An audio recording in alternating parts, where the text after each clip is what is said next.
ponto, set nome, assim? Não, lá embaixo mesmo, no A.set nome. Não, eu não posso não, porque não é um método estático. Para fazer isso que você quer fazer, eu teria que ter o set nome declarado como estático. Que não é o nosso caso. Beleza? Até porque não faz muito sentido nesse contexto aí. Dúvidas? Resumindo, deixando aquela sobrecarga lá em cima, tá errado. Né? Não, tá certo. Isso é o que a gente faz normalmente. Tá. Se você notar, ó, o println, olha a quantidade de println que eu tenho. Ele está exatamente sobrecarregado. Cada um recebe um tipo de dado diferente como argumento. Eu mudo só a assinatura. Então, sobrecarga de métodos é uma prática comum e até uma boa prática já, para dar flexibilidade e as coisas. Então, agora, como eu tenho o método aluno sobrecarregado, então eu agora tenho possibilidades. Quando eu vou criar um aluno, eu posso criar ele de dois jeitos diferentes. Passando nada ou passando o nome e a matrícula. E poderia ter outros se eu precisasse. Só com o nome. Só com o nome. Só com o nome e um só com matrícula eu não poderia. Por quê? Porque a gente cai numa situação que é essa seguinte. Public, aluno, string nome. Certo? Então eu vou definir que o nome recebe nome. Beleza? Até aí? Mas aí se fosse fazer matrícula, não ia dar no mesmo que o de cima. Lá de cima. Aí é onde está. Embora são atributos diferentes, tá certo? Deixa eu só. Embora sejam atributos diferentes, eles são do mesmo tipo. Então, esse construtor aqui é a mesma coisa desse construtor, ou seja, ele só vai receber um string. Como é que o interpretador vai saber diferenciar? Ele não vai saber diferenciar, porque para ele é o construtor recebendo um string. Não importa o nome do atributo ou do argumento. O que importa, na verdade, é o nome do método e a sequência de tipos de dados dos argumentos que ele vai receber. Deu para entender isso daí ou não? Então, para ele, esse método aqui é a mesma coisa desse. E aí ele vai dizer o que para mim? Esse método que você está definindo aí, ele já está definido na classe. Você não pode ter dois caras iguais. Você pode ter caras sobrecarregados, iguais nunca. Porque daí, no caso, se eu pegasse lá em cima, que tem o método com aluno, nome e matrícula, se eu pegasse o mesmo método, dasse matrícula e nome, ele ia dar do mesmo jeito, por causa dos tipos de dados são iguais. Entendeu? Tranquilo até aí? E aí, irmãos? Tranquilo. E se fosse, quando aqui está string, né? Se fosse string... Pode dizer que Aí, problema nenhum. Aí, aí alternar ficaria diferente. Né? String e int é diferente de int. Não. Beleza? Necessidade em algum momento de simplificação? Como assim, de simplificação? Isso aí separando Às vezes tem, normal. Depende muito da minha regra do negócio. Dúvidas? Tranquilo até aí? Podemos seguir. Lembrando que vocês não vão fazer nada, né? Isso cai não é nada, viu? Pelo menos não sei. Vai chover. Depende. Isso que a gente está vendo, na verdade, é a teoria, né? Não tem nada prático aqui, não. Prática vai ser quarta-feira. Pelo menos? Muito bem. Seguindo aí, a gente agora vai complicar um pouquinho, né? Como é de praxe.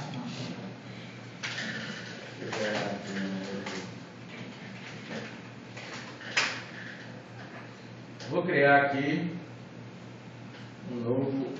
Eu já não aguento mais para mostrar esse exemplo, sabe? Sério mesmo. Eu não consegui achar nada mais fácil do que isso. A gente vai falar sobre relacionamentos entre classes. Então, o sistema em Java, ele cresce muito, 100, 200, 300 classes passadas.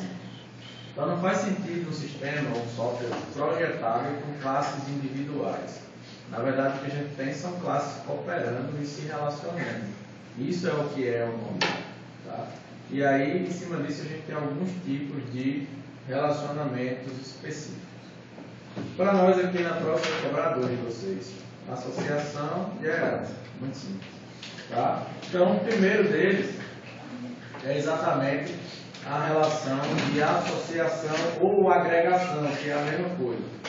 Tá certo? Então, eu tenho aqui uma classe chamada endereço que vai receber, tá, até você já sabe, né? Que vai receber aqui um inteiro número. Não é possível que... Aqui, vou criar o método construtor, tá certo? Vou definir getSet para todo mundo, está pronta a minha classe. Tá? Então, nenhuma novidade, eu só agilizei a digitação aí, né? Não tem nenhuma mágica em relação a código, coisa a mais não, tá certo? Dois atributos, ru e número, método construtor e método getSet para cada um dos atributos, que a gente acabou de ver na classe aluno. Né? Tranquilo até aí? Muito bem. Aí eu vou voltar para a classe pessoa. Então, a relação de associação ou agregação, ela se dá exatamente a esse ponto. Quando eu tenho uma classe que vai ter um atributo que é do tipo da outra classe. Isso é uma relação de associação. Tá? Então, eu tenho, na verdade, na classe pessoa, um atributo chamado endereço, que é, na verdade, um objeto da classe endereço que não existe na API do Java. Eu acabei de criar. Tranquilo até aí? Novidade nenhuma, né? Então, vou definir um construtor para a pessoa e vou definir método getSet para todo mundo. Isso aqui tem uma associação também. Sim. Por quê? Porque string não é um tipo de dado primitivo. É um tipo de dado complexo, que na verdade é um objeto e uma classe. Bom, seguindo aqui, endereço é do tipo endereço. Aí observe que eu tenho um construtor que vai receber o nome e o endereço. Detalhe importante, a classe pessoa, ela recebe o objeto endereço pronto. Então, quando eu vou chamar o construtor da classe pessoa, eu não vou passar uma rua e um número. Eu vou passar um objeto pronto já da classe endereço. E aí, lá no getSet do endereço, do mesmo jeito, eu não vou manipular rua e número, eu vou manipular o objeto do tipo endereço. Tem alguém que não entendeu isso daí? Tranquilo? O silêncio é sim ou não? Muito bem. Então, seguindo aí, classe teste. Eu vou criar aqui um método main e vou criar aqui uma pessoa. Certo? New pessoa. Pessoa, naturalmente, no seu construtor, se a gente voltar lá na classe pessoa, vai observar que eu preciso de dois argumentos. Um do tipo string, que vai representar o nome do camarada, e outro do tipo endereço, que vai representar o endereço daquele sujeito. Então eu vou voltar lá e vou passar aqui o Marcos. Ok? Mas aí observe que aqui eu preciso de um objeto da classe endereço. Então eu tenho duas formas de fazer isso.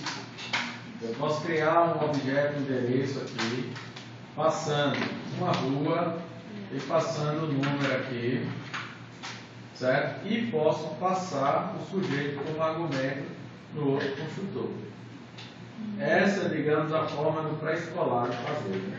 Mas aí eu posso ainda simplificar o negócio e ao invés de fazer isso em dois passos, como eu estou fazendo aqui em cima, eu posso criar um P2 aqui e fazer isso tudo aqui num passo único assim. Passando aqui rua B e número 456. Então, tanto faz fazer assim ou fazer assim. Vai dar no meio. Aqui a diferença é que eu estou criando um objeto fora e depois passando ele como argumento. Aqui eu estou na criação desse, eu já estou criando outro aqui dentro, sem problema nenhum. De um jeito ou de outro vai funcionar. Eles fazem a mesma coisa. Então, vou pegar aqui, vou mudar esse cara para P1.